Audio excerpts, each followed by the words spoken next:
Welcome to True Crime Boss. I'm Jarrett Ferrantino. It's great to be back with you in this format in the True Crime Boss chair. Lauren and I will be back doing Primetime Crime next week. I wanted to come back and do a solo episode this week on the latest filing in the Bryan Kohberger case. Folks, my goal in doing the show is to educate and entertain. When it comes to filings in the death penalty, it happens to be an area where I have a little bit of a specialty and a tremendous amount of experience. I've done death penalty cases. I've prosecuted death penalty cases. They're extremely tough. And what these filings mean aren't what they may appear to everyone out there. There's a lot of questions I'm getting. Is Bryan Kohberger claiming insanity? Does he claim the fact that he has autism? Does he think that means he can get away with murder? What does this mean? What does it mean for the prosecution, and what does it mean for the case? Does Bryan Kohberger have autism? His attorneys say that he does. What does that mean? According to them, if Bryan has autism, putting him to death or potentially imposing the death penalty is cruel and unusual punishment under the Eighth Amendment and should be stricken. And there is a United States Supreme Court case that says we as a nation cannot put mentally infirmed individuals to death. Folks, that has been said in the context of individuals who thought they were going for an ice cream cone as opposed to the electric chair. That's how stark the contrast has to be. Now let's talk about whether or not Bryan Kohberger has autism. If he does, he has what I'll call a mild case of autism. Here's why. Because as the world has reverse engineered Bryan Kohberger's life, there's no doubt this guy has some obsessive compulsive tendencies. There's no doubt him with his charm bombs and his social awkwardness. He has quirks, okay? These are things that may appear to be conditions consistent with autism.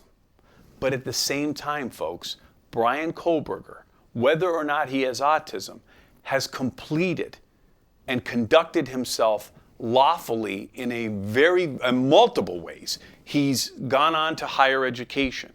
He was serving as a teacher assistant. He was relocated from Pennsylvania to Washington State. Now you may be sitting there and say, well, look what happened, Jarrett. This is what happens to someone who's mentally disturbed. They move out and they butcher 4 innocent people. Fair enough. But the question is this.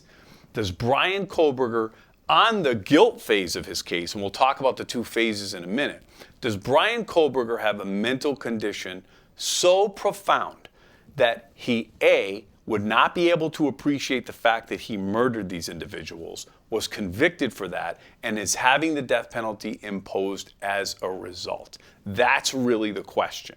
And this trial, and every death penalty trial, is broken into 2 phases. There's the guilt phase. Is Bryan Kohberger guilty of the murders of these 4 beautiful people? Then, not to be ignored, and equally as important, is the penalty phase. And what is that?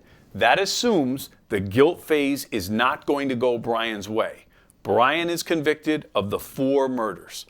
We then go to the penalty phase, and the jury is asked to do a balancing test. And what is the balancing test? It is the aggravating circumstances, which are multiple victims, cruel crime, assault with a deadly weapon, all of the things that have allowed the prosecution to pursue the death penalty.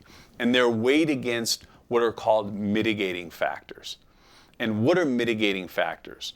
Was Bryan Kohberger abused as a young man? Was Bryan Kohberger, does he suffer from a mental infirmity, which autism would be, that would justify some kind of mitigation in his case when it's applied to the aggravation that tips the scales, and the jury would say Bryan Kohberger should be sentenced to life imprisonment and not death by firing squad in Idaho. What the defense has done is they've put his mental condition into question in the penalty phase. It does not mean they're pleading insanity, folks. That's a whole different standard. There's an open question of whether or not a plea of insanity even exists in Idaho at this point. But this is typically when you're saying, I'm crazy, and you would have to then say, I did this. I'm insane, I committed the crime. Not in the case of what Bryan Kohberger and his team are doing. They're filing a mental infirmity to chip away at the prosecution's right to seek the death penalty. And they're undisturbed sits this guilt phase where they're continuing to fight. Now, they took a huge hit last week, as we predicted, when the IgG DNA, their motion to suppress it, was denied. Folks, that jury's going to hear Bryan Kohberger's touch DNA was on the sheath that would have held the murder weapon. 1 in octillion chance that exists. Okay? More people than have ever been alive on this planet. Those are the odds.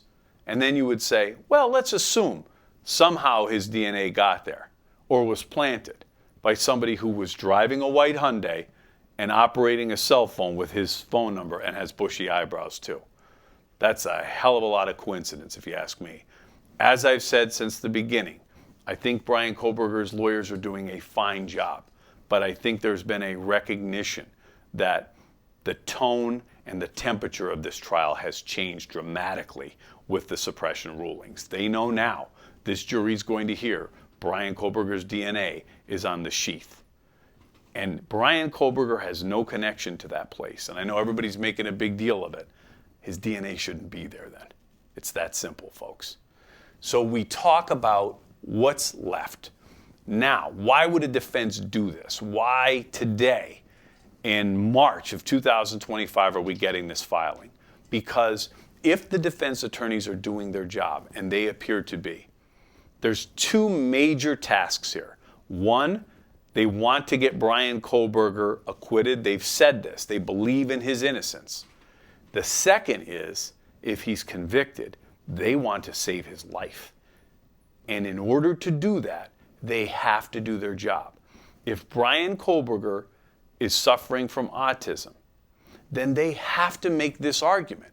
They're doing their job. You may not like it. I may not like it. We can all very quickly say this is BS. It's going to go down. Fine. But if his lawyers ignore this and don't make this argument, they could be deemed ineffective, or they're literally juggling grenades with their client's life. Who's to say this particular diagnosis would speak to a juror down the road? Right now, they're just asking the judge to throw out the death penalty. He's not going to throw it out based on an autism diagnosis. But you can bet that diagnosis will find its way back in front of that jury when it comes time, if Bryan Kohberger was convicted, and it's going to be a considered mitigation factor. I had a death penalty case where a mitigation expert called the defendant's 2nd grade teacher to tell the jury that my killer defendant, who almost cut a woman's head off, didn't have a Halloween costume in 2nd grade, to pull on that jury's heartstrings. So they know this was a young man who had a tough life, and he did. I'm not debating that he did or he didn't. That's the kind of stuff that factors into this cocktail of mitigation. So that's where all this is headed. Bryan Kohberger is not admitting that he did this. He's not claiming insanity. He's saying, through his lawyers, I have autism. That is a mental infirmity. Under the United States Supreme Court, it violates the 8th Amendment to put me to death. And it's been deemed cruel and unusual punishment. And they're going to lose this motion. Don't get all excited and upset. They're doing their job, and the prosecution has been doing theirs. We continue to cover this case. I look forward to having more discussion with everyone as things move forward. I also invite you to check out this week New York Homicide on Oxygen at 9 p.m. We're going to cover the Zatola murder in New York. That was a mob hit, or was it a mob hit? Check it out. I'm proud to have joined that show this year and doing some analysis on some of their exciting cases, and this one is riveting. It also has my favorite mafia nickname in the history of the mafia, a character named Vinnie Gorgeous. And Vinny has a tremendous nickname. Question is, did he kill Mr. Zatola? Tune in.